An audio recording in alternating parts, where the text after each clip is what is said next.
আল্লাহর কাছে জিলহজ মাসের প্রথম 10 দিনের নেক আমল যত বেশি প্রিয়, অন্য কোনো আমল এত বেশি প্রিয় না। অন্য কোনো আমল, এটা বুঝতে গিয়ে সাহাবায়ে কেরাম প্রশ্ন করছেন, ক্বালু, তারা বলছেন, ইয়া রাসূলুল্লাহ, হে আল্লাহর রাসূল, বলুন সাল্লাল্লাহু আলাইহি ওয়াসাল্লাম, ওয়ালাল জিহাদু ফি সাবিলিল্লাহ, আল্লাহর পথের জিহাদও কি নয়? আমরা তো জানি ইসলামের সর্বোচ্চ চূড়া হচ্ছে আল্লাহর পথের জিহাদ। তো নবী সাল্লাল্লাহু আলাইহি ওয়াসাল্লাম বলছেন, ওয়ালাল জিহাদু ফি সাবিলিল্লাহ, আল্লাহর পথের জিহাদও নয়, আল্লাহর পথের জিহাদও নয়, ইল্লা, তবে ওই ব্যক্তির কথা ভিন্ন, রাজুলুন খারাজা বিনাফসিহি ওয়া মালিহি ফালাম ইয়ারজি' মিন যালিকা বিশাই, কোন একজন ব্যক্তি যে তার জান এবং তার মাল নিয়ে আল্লাহর পথে বেরিয়ে গেছে, তারপরে কোনো কিছু নিয়ে সে ফিরে আসতে পারে নাই, মানে সে শহীদ হয়ে গেছে, এই ব্যক্তির কথা ভিন্ন। কিন্তু অন্য যে কোনো দিনের আমলের চাইতে এই 10 দিনের নেক আমল আল্লাহর কাছে সবচেয়ে বেশি প্রিয়। তাহলে আমরা বুঝতে পারলাম, আমরা যে 10 দিনে এখন বসবাস করছি, জিলহজ মাসের আজকে কয় তারিখ? 1 তারিখ। এই যে আল্লাহ পাক নিয়ামতের সাথে আমাদেরকে বাঁচিয়ে রেখেছেন, এই 10 দিন আমল করার সুযোগ দিয়েছেন, এই কৃতজ্ঞতা স্বীকার করে আমরা কিন্তু শেষ করতে পারবো না। পারবো না। প্রশ্ন হচ্ছে যে এই 10টা দিন আমরা কিভাবে কাজে লাগাতে পারি। আমি সেদিকেই যাবো ইনশাল্লাহ। তার আগে এই দিনগুলো সম্পর্কে আর কয়েকটা ফজিলতের হাদিস শুনিয়ে দিচ্ছি। তিরমিজি, ইবনে মাজাহ, মিশকাতের 128 পৃষ্ঠা একটা হাদিস এসেছে।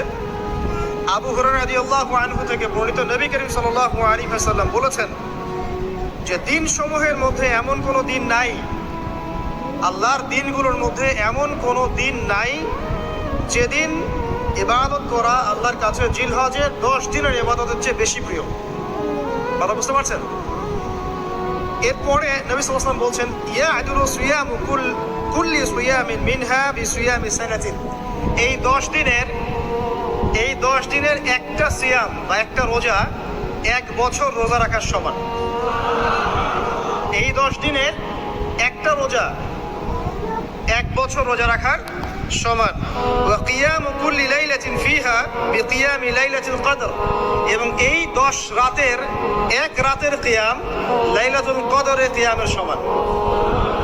আমরা জানি লাইলাতুল কদর সম্পর্কে আল্লাহ পাক কি বলেছেন, লাইলাতুল কদরি খায়রুম মিন আলফি শাহর, 1000 মাসের ইবাদতের চেয়ে উত্তম। তাহলে আমরা বুঝতে পারছি যে এই 10 দিন 10 রাত কি আমল করতে হবে, এই হাদিসটা বলে দিচ্ছে, সিয়াম এবং কিয়াম। 10টা সিয়াম না করেন, অ্যাটলিস্ট 3টা সিয়াম করা যাবে ইনশাআল্লাহ। করা যাবে না?